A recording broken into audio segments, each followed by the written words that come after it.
Vot mums ir maza problēma.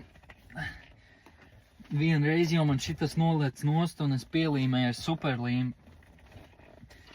Tāpēc būs interesanti dabūt šito ārā. Tā, dabujām palīgi ierīces un arī labāk apgaismojumu, tad mēģinam viņu kaut kā.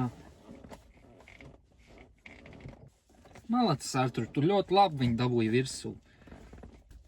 Es domāju, ka būs pa gabaliem jāvelk nost. Jā, es viņas salīmēju vēl kopā ar savu zābaku. Gribēju šajā pirkumā vēl pie reizes nopirkt jaunu zābaku. Es gribēju Alcantara. Redzēju, čomam žurkā ir tā kā suede vai Alcantara tas materiāls. Zābaks. Riktīgi kruts. Bet cik viņš tur bija, viņš budžeta pārspēja.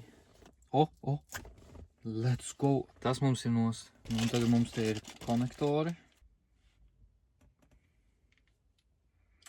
Neviens nedara.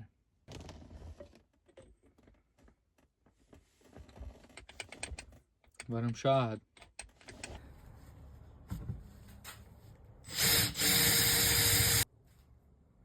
Mūsu radītais pipsiks izurpts uz 13 mm nedara. Pavisam mazliet pietrūkst. Es mēģināšu uzkarsēt viņu, jo, kad tu uzkarsē lietas, tās paliek plašākas. Uzkarsēt un uzspiest virsū, bet tur ir atkal risks deformācija ne tikai vītnei, bet arī, saplaisāt viņš var pats pa sev.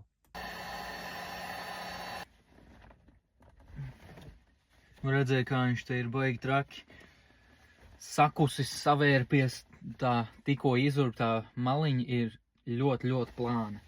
Tāpēc mēs te staigājam uz ļoti plānu ledu tagad, bet mēģināsim dabūt līdz galam. Vai es gribu sist ar āmuru? Baigi nē.